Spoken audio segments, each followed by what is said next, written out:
Most young men go through a period of their lives with tons of pimples and breakouts, and I was no different. All through middle school and some of high school, and that took a huge hit on my confidence as money. We had just moved to the US, which is flawless, clear, and healthy skin with no visible pores a lot quicker, in a matter of weeks. Greasy food, handrails, steering wheels, wash my face with a proper face wash, not a bar of soap, not with body wash, wrinkles, sun damage, and sunspots. Welcome to the advanced skincare routine. Pricey, it's $99, but it worked. I saw a huge difference. Most young Okay, cool. Yeah, man. I know you're relatively new to editing. Compared to your last preview, this is a huge improvement, man. Your composition's improved a ton, like how much you're filling the Yeah, I scene, went which is through great. that whole section you told me to, and obviously from there I just realized there's so much little things I could do to, Yeah. fill it out, fix the positioning, and all of that sort of stuff. Yeah, good stuff, man. I mean, yeah, your design's gotten a lot better. The next step that I want you to focus on is just going to be adding like super simple animations once you've gotten a good design down. You know what I mean? So, for example, like here, rather than it just like hard cutting in, literally like a slide in, but adding a fade on once you've put the slide in as well. What it will do is it'll basically like slide fade into position. Does that make sense? Yeah. Yeah, small things like that will really elevate it because now you've gotten the design. Like if I just pause on the screen, this is a good scene. So now it's just about adding the motion in. Yeah. And then like what do you recommend for that sort of stuff? Because I feel like I don't know if it's gonna be overdone, because I feel like if you overdo it, it'll look a bit tacky. But also just like what sort of transitions to put, like how do you know, sort of thing. Yeah, good question, man. Because you're actually learning. So most people learn all the crazy animations, then they learn the design, which is actually a lot harder than what you're doing. Because now you've learned the design first, it's super easy because you can add basic ass animations and it will look good as long as the design is good. Yeah, because And I think if you that, just, so I was gonna yeah, say, you were like saying? I feel like in terms of design, like I spent so long on some of them, and I think the inspiration bank was genuinely like the best advice. Like I just had it on the side, and I think most of the stuff I did in there was from Mhm. the bank. Like for example, that map animation, I had it in the Yeah. I had it in the bank, and I just sort of copied it, but changed it a little bit. Yeah, man, good stuff. I mean, that's the thing. Like, people are so scared to copy or like take ideas from other people. Unless you told me, I would have never realized. You know what I mean? Yeah, But yeah, so I mean, like I was just saying with the simple animations, like you realize even scenes that look good or like look complex, you realize when you break it down, they're actually very, very simple. For example, even a scene like, let's say this. Um, cool. So like, let's say a scene like this, right? Like we've built it up, it looks good, awesome. Look at each element and ask yourself, like, what's the actual movements that are being done? Everything that we cover inside. Okay, you've got a flicker, and you've got a very slow zoom out, fade, vignette, fade in with a flicker, with a glow that's moving around, and Mhm. it fades out. Like the animations are technically very simple. You know what I mean? Yeah, Even with something like this, like because the design is good, think about the movement that's happening. All that's happened is there's a flash. That there's two circles moving left, then right, then middle. That's most of the movement, and then a slow zoom in. Like yeah. functionally very simple. And there's one preset that basically it's in the smooth editing pack. There's one preset called like the Rumble A and Rumble B transitions. It's literally just a preset slapped on as a transition. And then here there's not even one effect except the transform pushing up and down. Like the Yeah. actual animations are so dumb simple, but because the design is done well, it's good. So because you've started getting the design down, all it is now is just adding those simple animations. Even just like a little, you know how you saw the text like fade in and flicker? Yeah. It could be something like that. It could be like a slight slide. So not most sliding young from men like, go through when I say slide, not like slide from off the screen to on, more like maybe sliding from, let's say sliding the most, like the M from here, and the text just slides into position here, and it like fades in while it's doing it. So I was gonna say, could you Super do that simple. with the preset pack that you have, like get it to slide in from a specific point rather than coming from off the screen? Yes, you can. The way I like to do it is you apply like a slide and vibe preset, and then you go on top of the first keyframe, and then you like change the number by sliding Okay. on it. Okay. Have you done that before? No, I haven't. Okay. That's 90% of the value you're gonna get from presets. It's not actually from the preset. It's gonna be using the preset as a base for the effect you want to use. So I was going to say, would you say that preset pack is more than enough? I just need to use it more effectively. You know what? Let me find you a video that you will find extremely useful. It's not in the program, but it will really, really, really help you for the stage you're in. Just give me a second to find that, okay? Yeah.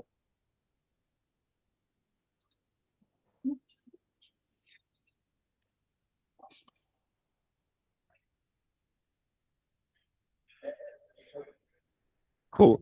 I'm gonna send you the link to this, but it's basically like a private lesson. Well, I made it like time ago, so I'm speaking kind of weird, but it's essentially a lesson on like how to make the most out of the presets. Actually, it was not this one. Let me find it. Oh damn! I think I changed the link. I'm so sorry. I'll find it for you. But essentially, it's called Preset Alchemy. It's just how to actually get your presets to look original while still getting all the benefits of using presets. Yeah. I can find So- you the doc at least. Give you a sec. But just while you're doing that, the biggest thing is starting to like obviously keep up with the design, the inspiration bank, but start bringing more life to it, I guess. Yeah, 100%, 100%.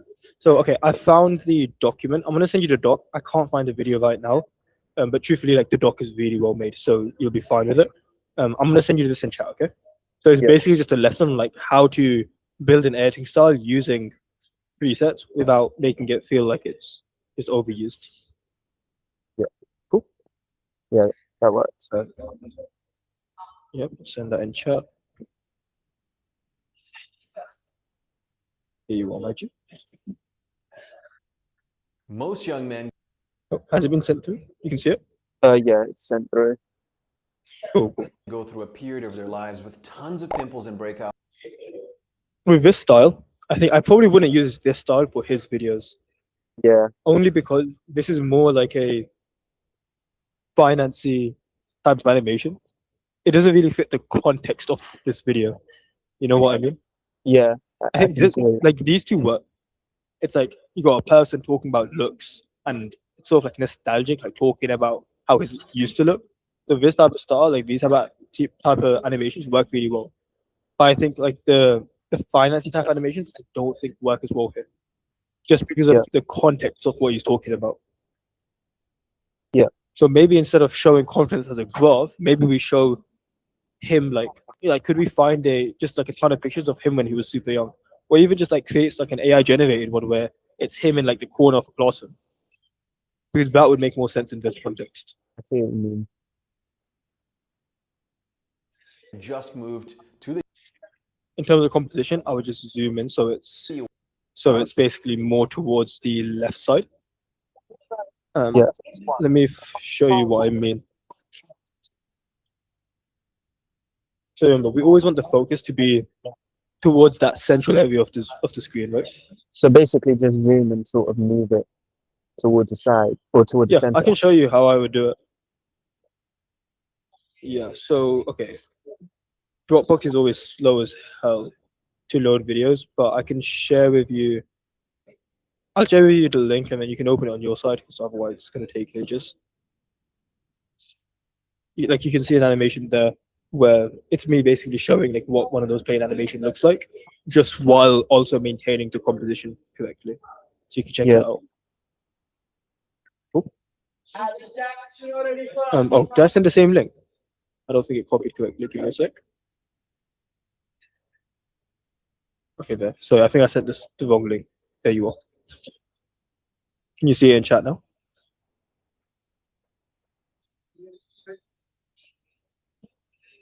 I'm assuming you can. I don't know if I'm frozen or if you guys are frozen. Hello?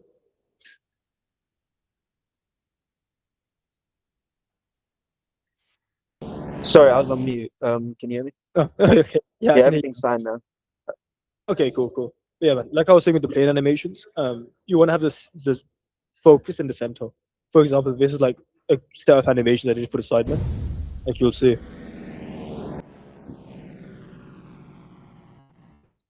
Yeah. Like sometimes it's slightly off center, that's fine, but generally it's within this sort of like central section to focus. Yeah, that makes sense. US, which is flawless, clear, and healthy skin with no visible pores a lot quicker in a matter of weeks. Greasy food. Walk me through how you actually made this animation, like literal effects and Pardon? layers. Like walk me through what effects and how you layered like this highlight. Oh, it's actually so I got ChatGPT to make me that calendar thing and to have that things highlighted in grey. Then I got the pen tool and just made a circle around every single number. And then I think I added like a blur and some other stuff too, because it was just a red solid circle. And I just Yeah. played with some settings. It looked like that. And then I think Okay. I nested everything and then I added a crop. Okay. So something really important that I want you to realize is the order that you put effects in is just as important as the actual effects. For Yeah. example, in this context, like a blur and a crop, if you put them in the opposite order with the exact same settings, they will look wildly different. For example, this is what it looks like when you do the blur, then the crop. What I wanted you to do, well, what would look better is when you do the crop, then the blur, because then the edges will be blurred. Does that make sense? Yeah. So So just a good practice I want you to get into, whenever you find issues like this, Yeah. usually 90% of the situation is one of two problems. Either you need to nest it, or you need to just change the effect of the order of the effects. I typically start with the second one. So first, see if it's a order of effects thing. Literally just move them around in effect controls. If it bugs out when you're trying to do that, that's when you move to the nesting option, which is, okay, can we do a certain amount of effects, then nest it, then go to this like second order consequence for the effect. So can I do all of the cropping and then I add the blur after? You know what I mean? yeah. In a matter of weeks. Greasy food, handrails, steering wheels. Okay, in terms of technical ability, this is fine. Like, I don't think that's going to be the issue. It's just I want you to edit within the context of the niche. Like that's the biggest takeaway for you to take. Does So that make sense? yeah, that makes sense. What would you recommend on like the way to work around that? Like, The way to work on like how to know what the context is, like how to know what would work. yeah, how to know if it's like good for that particular Oh yeah, yeah. style. All you do, you just consume more of that type of niche, whether it be from that creator. I would start there. If it's not that type of style you're trying to do, but it's still in the same niche, that's when I would look at other creators in that niche that have edited videos in there. Yeah, I see. Because The thing is with inspiration banks, by the way, I know you're finding it useful. You want to get an inspiration bank and like keep building on top of it, because what's going to happen is like you're naturally going to have phases in your life where you prefer certain styles. For example, right now I'm so obsessed over like like the UI UX, the software style. I'm obsessed over that right now. So my inspiration bank, like the last like 30 pieces are just all of that. And then I had a stage where it was more like nature based, and then there was one where it was more like earth tones, and then there was another where it was all gaming, and there was you know what I mean? Like you have these like phases. The reason you want to keep using it consistently and adding a lot to it is over time you'll basically have like every niche, every little thing, and they're all like nicely intertwined like in your head. But you'll generally know like, okay, like, I'm editing a finance video. I remember like 4 months ago, so let me scroll down a little bit, and then while you're scrolling down you'll find like a different niche, but you still understand you're going to implement it within this general style. You know what I mean? But because you're starting out, like you don't have those references, that's completely normal. Start like before you edit a video, I would literally just watch a couple of the guys' videos on the channel, so you have a reference of what good looks like. Yeah, that makes sense. Cool. Because I think when I was going into this, there's more about I did the cut obviously first of all, but then secondly, I just listened to the video, and then anytime I had an idea, I just put some images down like what you said last time. I just put stuff down. Yeah. And then on my second cut, when I was actually going through it and changing it, I just did whatever I thought. Yeah. I mean, dude, that's a really good start. Like the fact that you're doing that is why you're making progress. So that's good. I know it sounds like I'm being negative, but like I'm trying my best to help you. You know what I mean? So that's why Yeah. I'm giving you like negative feedback, but it's just me trying to be constructive here. Yeah, for sure. Because dude, like your design's improved a ton. Like before you were fucking having the focus of the scene like in some random corner. So this is a lot Yeah. better. Go through, man, go But yeah, Adam. Yeah, dude, those are the things I would want you to focus on. Start adding a little bit more movement, even just minor movements. You'll realize it improves the visuals a ton because you're starting to get your design down. And the second thing, edit within the context of the video. And in order to do that, before you start editing, just look at a couple of reference videos. So look at the guy's channel, look at his recent ones, look at the high performers, look at somewhat like a competitor whose videos did well or recent videos. Look at a couple until you sort of mentally can mind map what your style is going to look like for this video. Yeah. Cool. That makes sense. Cool, man. Good stuff. And I'd give that Preset Alchemy lesson a watch. Well, Yeah. agreed. I'll have a watch of that, and then hopefully, what do you recommend I edit next for hopefully next Thursday? Yeah, I mean, is this the type of work you're trying to get, like in sort of like talking head, person talk to camera type of work? I was Like, would thinking you more enjoy like, I think the niche I would enjoy the most, like Beta Squad Sidemen, like those sort of videos. I think that's probably what I would have the most fun doing. Okay. If you check out Romy, it's because he was similar when he first started. He didn't really have any clients when he joined. I gave him the same advice. It's basically just re-edits, surprise, surprise, of their stuff. Truthfully, like the better you are, the better these are gonna do. That's just like a harsh reality of all the edits. Yeah. Let me find it. Like, yeah, this was the one that closed him, the Beta Squad. It's the most expensive penalty shootout in YouTube history. We have 14 Baller League players, 3 elite goalkeepers, and So yeah, like the thing is, when you think about it, these aren't actually crazy edits. Like, think about it. It's just the same card duplicated, all just doing a simple fade in and slide. Remember we talked about the fade and slide? Yeah. So that's the fade and slide I was talking about. They're all just offset by a couple of frames, so he moved it a few frames, and then he has one big adjustment layer which does a zoom. Like the actual animation is very simple, and there's a glow on all of them. Yeah. But because he's got the basics down so hard, like he's got the design principles down, he can add those basic animations, and it looks great. Yeah. So yeah, when it comes to if you want to go into that type of work, you edit that type of video. Yeah, I mean, truthfully, dude, like you will improve so much just by doing that. Ask yourself, what video would you like to edit as client work? Find a V-edit for that, just like you did here, and take on the advice I gave. So start adding some animations, and also just copy like how the style is typically done within that niche. That's how you're going to do best at first. And I'm guessing, will it be even people who are already like really well edited? Because I find it hard to, edit on top of what other people have already done. Yeah, so in fact, if you go to this lesson, it'll explain it all. Find it for you. I'll just find it inside the slides.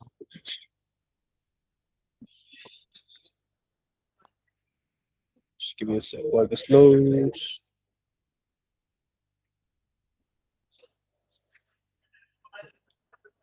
Cool. So these are basically the parameters I'm looking at when it's like, okay, what am I actually re-editing? So with the question that you asked, it was basically on this, like the minimal editing part. So in general, the less editing in the original video, the better.